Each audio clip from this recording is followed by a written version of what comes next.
All right, double recording session today for me. So let's get into Reaver, the full track breakdown. I will play again the track and we will get into how I made this. So let's get into it.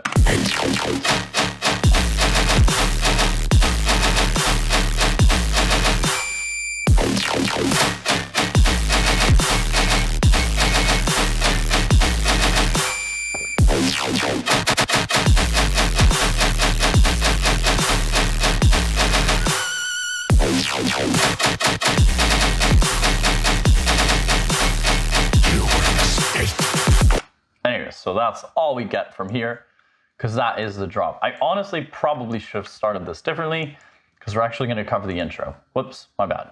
Anyways, editing, maybe? Who knows? So yeah, let's get into the intro section. Look at the monsters we've become. How many times did I get ripped apart? How many times did I die? Alright, so we're gonna cover the intro section. So we start out with these vocals that I grabbed from Not a Game. Please don't sue me, Riot. I love you. I play your game every day. I buy your skins. Please let me use your please let me use them in my tracks. Look at the monsters we've become. So this originally had an OTT, which probably made it like, how many times did I get ripped apart? How many times did I die? So basically the aim with this track was to make something quite like melancholic and reminiscing over like, or kind of being stuck, right? Because these vocals are very reminiscent of like, kind of not really accepting the place where Omen is, right? I don't know his lore super well. I don't remember his lore super well, but basically he's not human anymore. He's kind of a shadow demon monster thing. And yeah, so this is his song pretty much. Look at the monsters we've become. So what can we hear? So I believe we can hear these chords. Yeah, these chords, which I really like. I'm super happy with. So these chords are really simple. I mean, I have no idea what these are. I mean, D sharp, F, A sharp. I don't know. I've used this fucking thing like a million times. It sounds really good. And then I'm like bringing a C and then yeah, whatever. Who cares? This is music theory shit. I have no idea. I just write music. I don't know anything about music theory really. If it sounds good, it sounds good. That's all I care about. So yeah, we have this. The song kind of starts with that. I'm filtering it in. And then we have some other stuff too, which is I use a lot of analog lab sounds for my intros because they all sound really good. And I don't have $5,000, $10,000 to spend on these really old synths. So I just use analog lab because that's the quickest way for me to get that. So this is probably just like a pad or like some kind of either I get it out of pads or choirs, but it sounds really good. All these things are kind of filtering in. Another pad. This is not filtering in. This is like the only sound that's not filtering in. And then we have our bass here, which is following the pluck.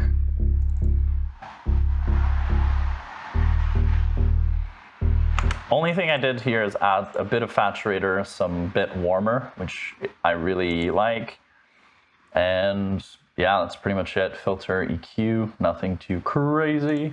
Look at the monsters we've become. And then we also have some drums playing. So we have our Kashmir Stadium kick, which sounds epic and cool. Yeah. I use this kick a lot. It sounds really good in build-ups too, by the way. If you want to use that, it's really good. So let's listen to the drums, because that's kind of like the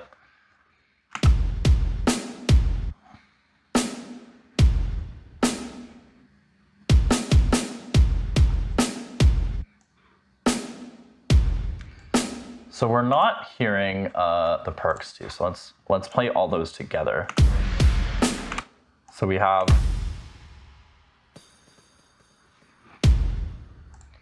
So this is a.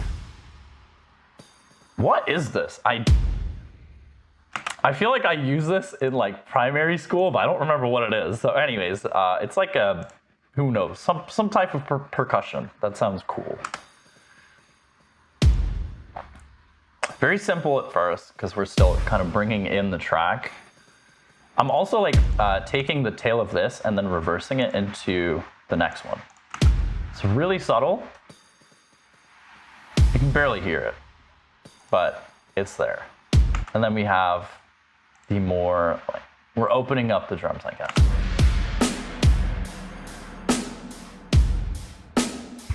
I kind of did like a almost trap pattern, but I don't really know. I don't listen to rap too much, so correct me if I'm wrong, but that's kind of what it sounds like to me.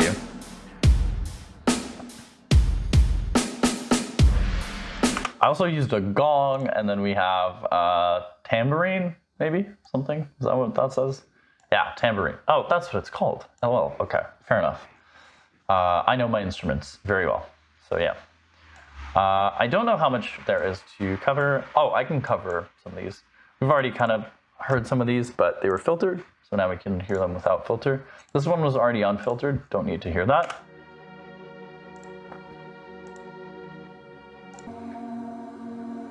A lot of pads mixed together.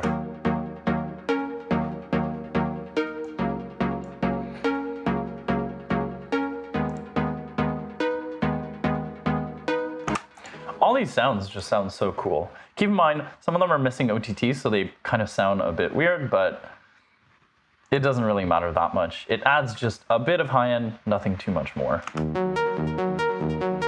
And then we have our like main ARP that plays throughout pretty much the entire song, which I think sounds really nice. Just got some EQ, reverb, nothing crazy.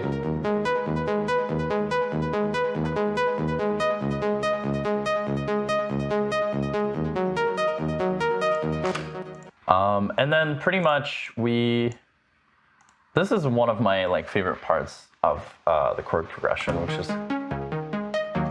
yeah, I love that. I remember when I wrote that, I was like, damn, this is gold, this is so good, I love it.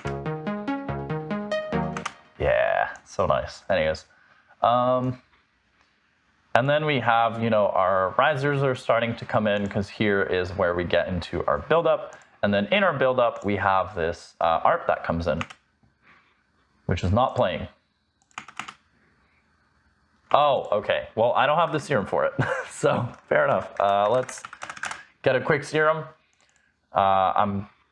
Is everything else gonna work? Yes, everything else is gonna work. I'm just gonna do something very quick. It's probably not gonna sound really like it was, but hey, that's fine.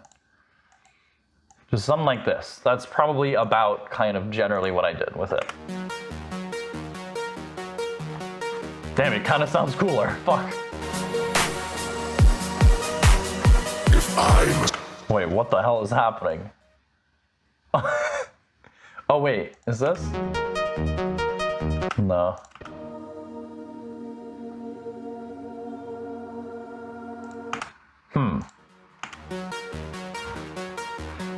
Why is it phasing so much? Anyways, it's phasing a lot. I don't know why, but whatever. That's fine. Doesn't change too much.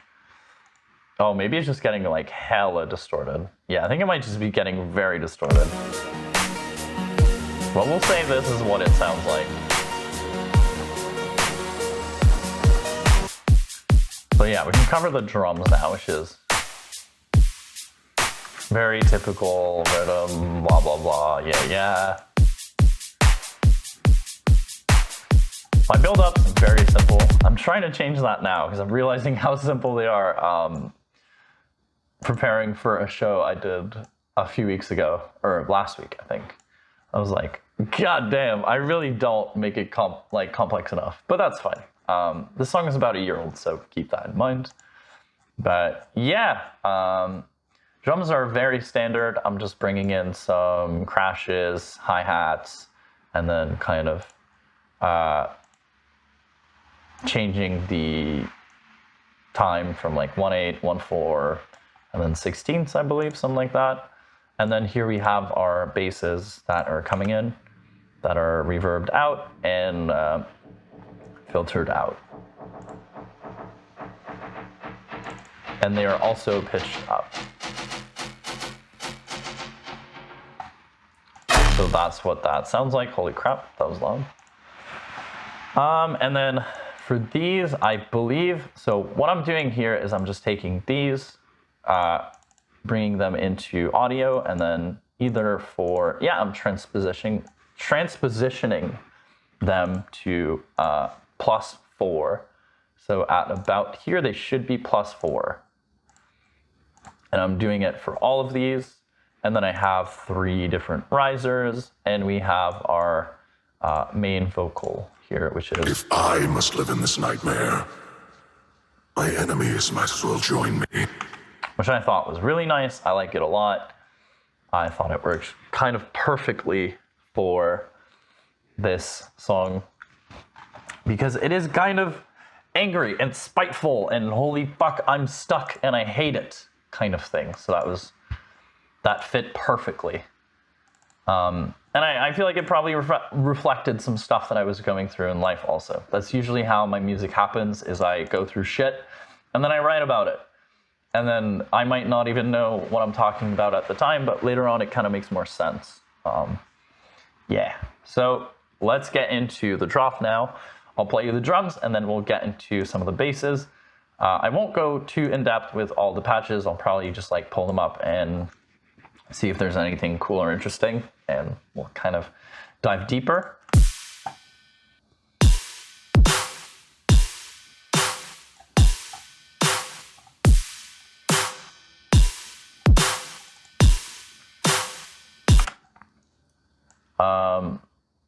So yeah, I don't know why I EQ'd the snare. That was weird. Yeah, that's a mistake. I didn't need to do that, but that's fine. Yeah, the song is pretty old, so I don't know. But yeah, you don't need to EQ the snare here. That's a mistake. You don't, because I might be doing it because later on it's playing on top of each other, but I don't know. Anyways, whatever. I don't think it's super necessary.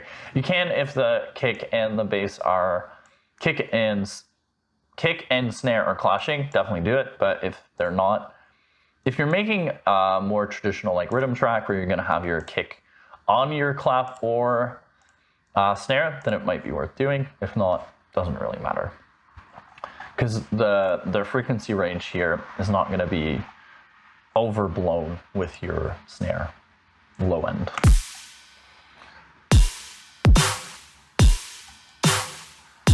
Now, I wonder if this is the first time that I made this snare. No. Oh my god. Oh, this might be the birth of a different snare, though. Let me pull this snare up. So I have a few different snares that I use, that I made, that I'm pretty happy with. So where are they? So I have this one. I have this one, which is not playing again. Okay. Yeah, so this is this one, but it's not playing twice, huh? Okay, whatever. Good enough. But yeah, I really like those 3 snares. These are all like snares. I didn't make them from scratch. I just like combined a bunch of different snares together, and that did that. But I'm really happy with all of them. I use them kind of a ton now. But yeah, the drums are pretty simple. We have, oh my lord, don't do that.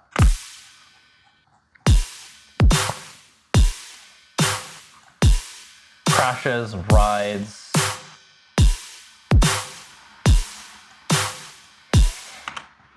That's pretty much it. And then here we go a little bit faster with some of the crash. That's pretty much it. Very simple drums, but effective. that's kind of the essence of dubstep though. Everything is like pretty simple in the drums, so you can go crazy as fuck with the basses, which makes sense. So everything is gonna sound a bit different. I'm sorry, I don't know what the OTTs are all set at, and yeah, this project was made on my Mac, but I have to do these videos on my Windows PC because Mac sucks for this stuff. I don't know how like anyone can record their screen on like a 2010 Mac, but I can't, so whatever. Oh my god, what is happening? Jesus. Oh, okay, I know what's happening.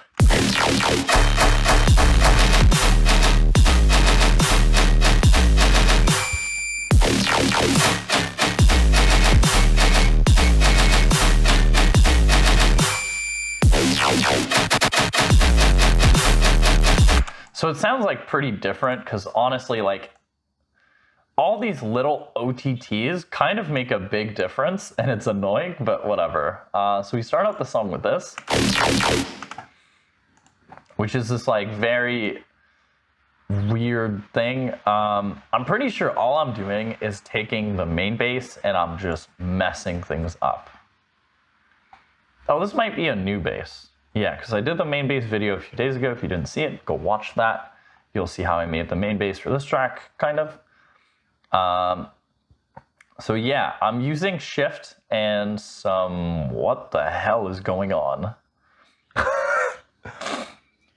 I'm doing weird stuff is what's happening. So I am not FMing anything, and these are pitched at 12, 7, and then we have some filtering going on, and then some disperser, some resonator, some saturator, some shift pitching, and then some volume, not even volume automation. I have no volume automation on this, I don't believe. I just have filter automation, and that's pretty much that. So kind of a weird sound, honestly. OTT, reverb at, oh, it's because it's the tail. I'm like reverbing it out. I had an amp at some point, but I didn't finish. I didn't end up using it. And then we have our classic EQ. Probably should be mid-side EQ, but hey, that's fine. I wasn't totally lazy when I made this track. What are you talking about? I wouldn't do that. No, I'm kidding. But at the time, I didn't really EQ or mix that much, to be honest. I'm just kind of getting around to it now. I'm still a pretty big believer in if it sounds right, who cares? Because nobody is gonna know that you didn't mid-side EQ your bass at the end of the day. Like it doesn't necessarily really matter, but now I'm kind of looking for a little bit more clean sound than I was at the time. So now I kind of care a little bit more. And then we have our operator patch, which I use a lot of operator for this sort of sound, and you'll see why. So this is just the easiest shit to do an operator. You just chorus pitch, 12, 10, some LFO rate, square. Wow, and then you get that luscious, beautiful bass, which has had an OTT on it before, so it sounds a bit different. The main bass I covered in the main bass video. We won't really touch on it. Pretty much nothing changes. Holy fuck, okay, well. All right, let's open this one up, why not? I'm gonna give you some basses that I didn't end up using in the project anyways, but they could be cool. So yeah, free bass design here. Apparently I'm just using the frequency on this and there's nothing else. Am I volume automating anything? Apparently, oh, okay, volume automating gain, cutoff, and sync. And then we have filter, disperser, phaser, disperser, ring mod, saturator, that's it. And then do we have anything here? Nope, nothing here. Yeah, this is probably not like a finished bass. I just kind of like started it and then I was like, I don't really like it.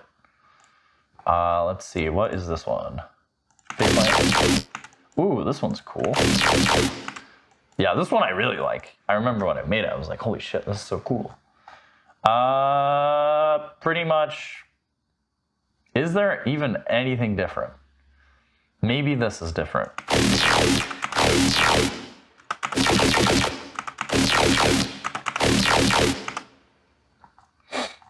It's pretty much the same bass as before. The shift might be a bit different. I'm not entirely sure. Is it even different? No, it's not. My bad. My bad. Yep, still the same. Oh, this is, Jesus. Yeah, I'm sorry, this is like kind of loud. For these like super high-end stuff. It fits within the track, but like just without the OTTs, it's quite a bit louder, so. But only thing I'm changing here is the rate and potentially the amount by like a little bit. And operator, I can actually check real quick. Yeah, I'm doing pitch envelope transpose, rates are different, and amounts are different. And that does this. And then that's pretty much all the extra bits for this track. I can go a little bit into like the phrasing of everything and how I kind of decide that sort of stuff. So usually what I do with my tracks is I have this.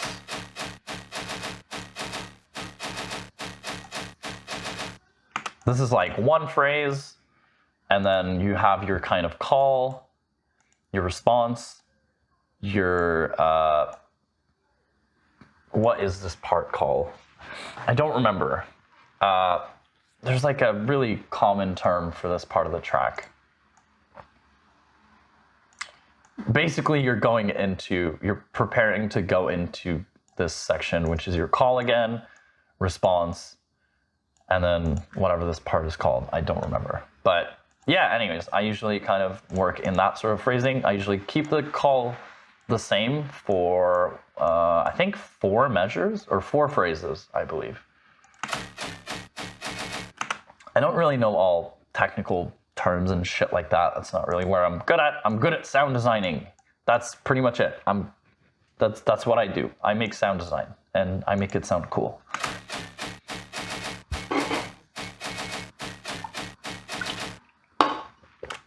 All right, so that's phrase 1, phrase 2. And then usually I kind of go a little bit crazier with the last 2 because who cares? Why not? Have some fun.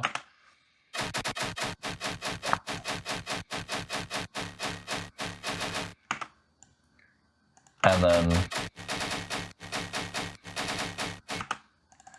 this is just, a lot of this is just like warping and just like messing with the audio samples until I get something cool. And then we get to this.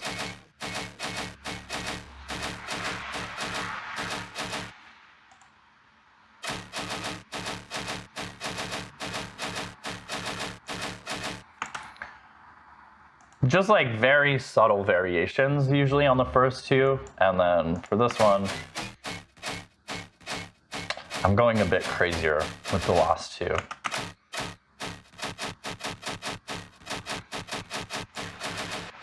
So that's pretty much how I made that first drop, and then we can get into the breakdown, which is very similar to the intro, but I just kind of cut out the drums because it felt right, and I really like all the instrumentation that I'm using in the intro, and I was like, man, this kind of sounds good if I just take out all the drums. That sounds so good. So Look at the monsters we've become. At least you have flesh to hide your horror.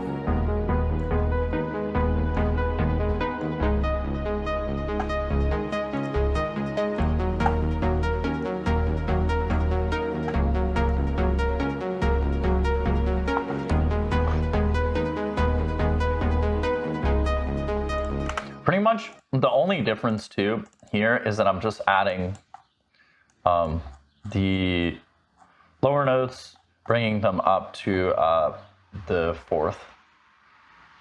And then that's pretty much it. Everything else is like the same. I'm not doing it to my chords. That's pretty much it. or I'm not doing it to, what is this? This is like a pluck thing? Yeah.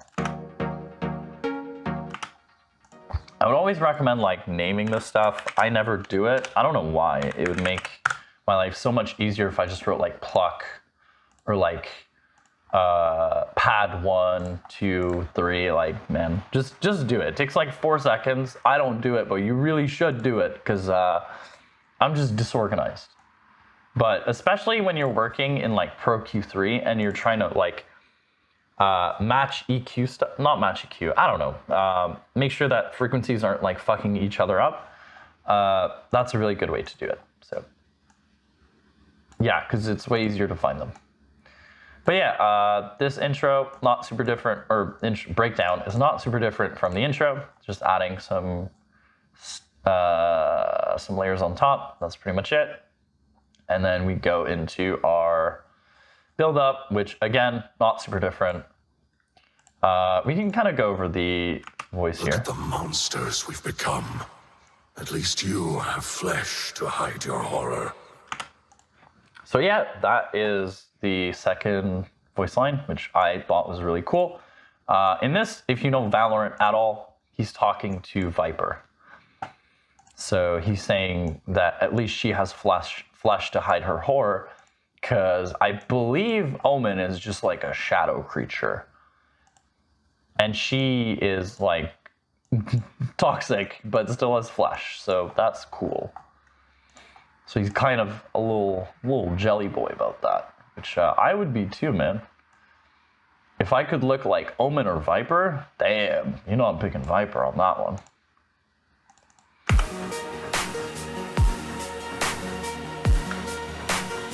Same build up, nothing too crazy.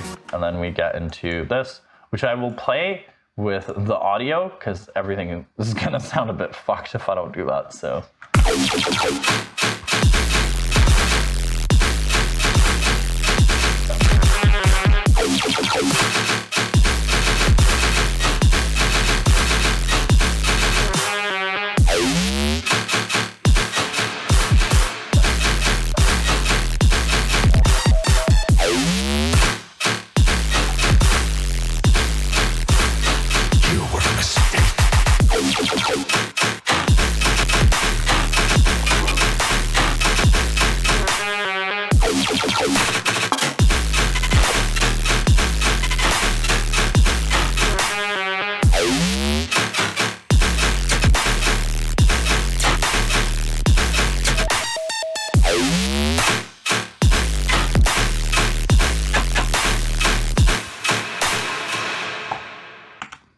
So that's like pretty much the second drop, which nothing really changes in the drums except I'm putting kicks on my snares pretty much. And yeah, that is, I think, the only difference. And yeah, I can't see any other difference. Kick on snare, that's pretty much it. And then we have our basses, which for some reason I didn't turn, wait, did I turn these into audio?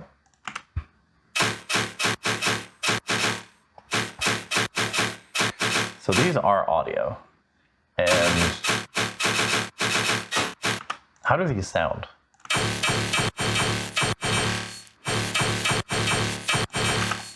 So these are definitely missing OTTs, but that's like generally what it sounds like without OTTs. What is this? This one's not playing. Oh.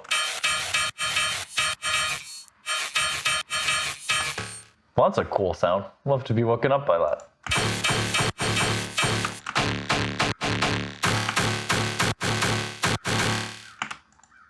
Yeah, a lot of wild, rackety sounds.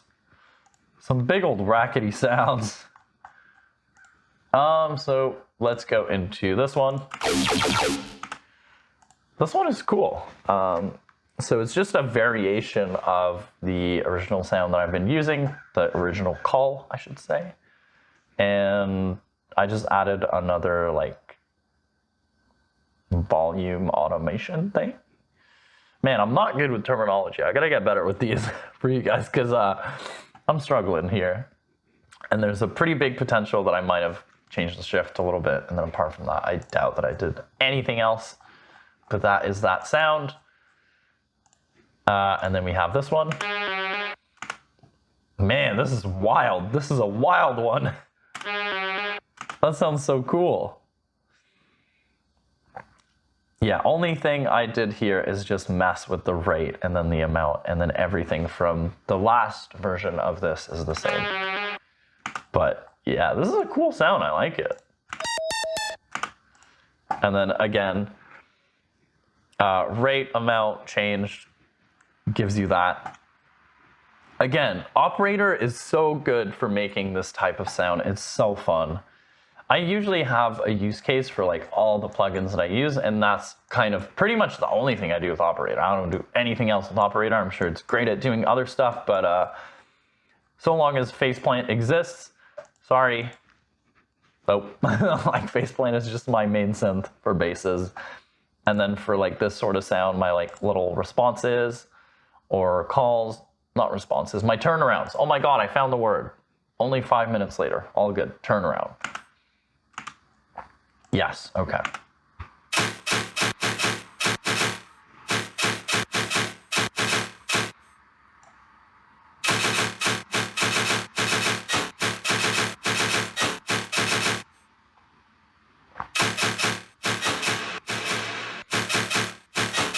Oh, here we have like a cool little thing, I guess. I'm gonna play it in the audio though.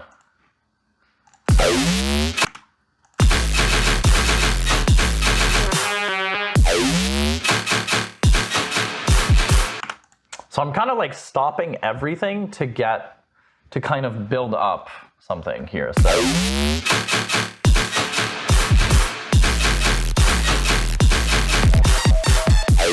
So I'm just like abruptly stopping everything. So we're taking,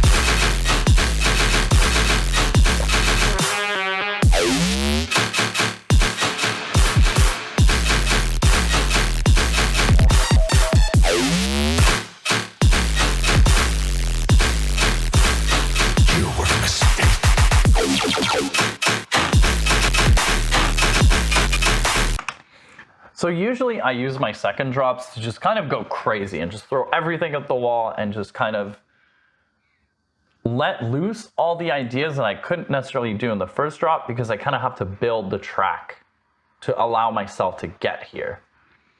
I need to have a bit more like musicality in the first one and not as much like randomness, for lack of a better word. But in the second drop, I fucking throw that shit out the window because I don't care. At this point, so few people are gonna get to the second drop, and that's not a hit on anybody. I'm the same way, I get it. But a great example of someone who does kind of the same thing, I don't know if he does it on like every song. Where is it? Fuck. Brute, not Brute. God damn it. Which song is it? Oh, right. I think it's this one. Okay, listen to the second drop. Listen to this shit. This is wild.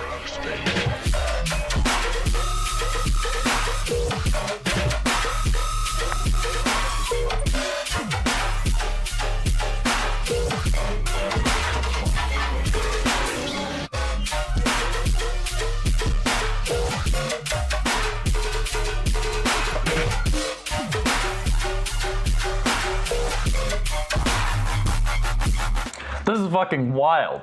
I didn't go that crazy with this one, but that's essentially kind of how I feel about second drops. Is you drop the first drop and you just go fucking insane and you just blow, like, you're just trying to go crazy.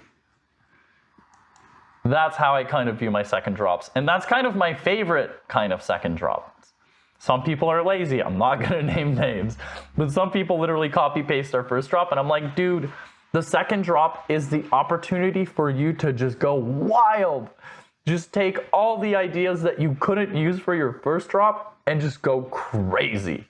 Because that's the most fun part. I love making second drops because that's where I really get to go crazy.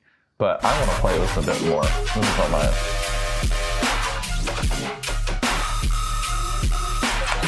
Okay, I shouldn't because demonetization or actually just getting blocked. Getting the video blocked because I played someone else's song. But I'm using it for educational content. I'm so sorry. Anyways.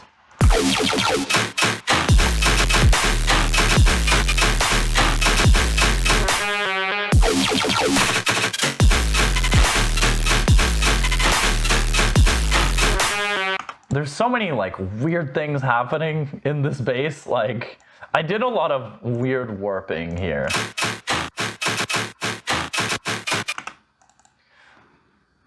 Is there like anything interesting to show with this? Or did I just warp it?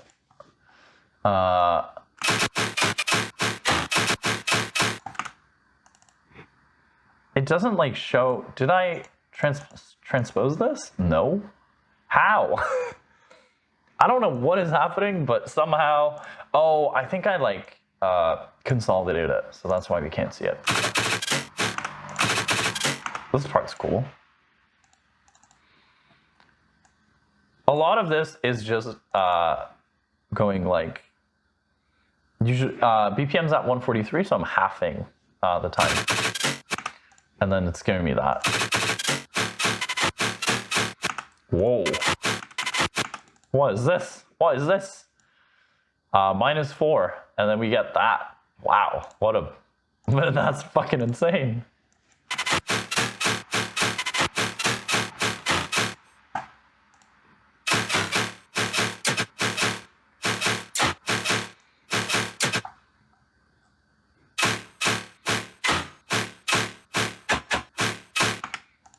Is there anything cool? Yeah, just lower pitch. Yeah, anyways, that is Reaver in essence. That is Reaver. I really don't think there's much else to show. There are some vocals who play in the drop section, which I might have not shown off yet. You were a mistake. I love that vocal. It's so great. We have some risers that kind of pitch or that lift us into the next section. I have a couple. And then, yeah, like apart from that, it's pretty much it. How I make my tracks is I usually do a bunch of sound design, and then I'll put some drums in and just kind of work from there. Figure out the call, figure out the response, figure out some turnarounds, and then yeah, that's you have a dubstep track. It's not really rocket science if you get the sound design part down, I think. And then a lot of it is just kind of making these different phrasing work together and make sense, and trying to retain some elements of musicality while trying to distort the shit out of everything. So yeah. Anyways, good luck on your dubstep journey. I hope this was helpful. I hope you enjoy this track.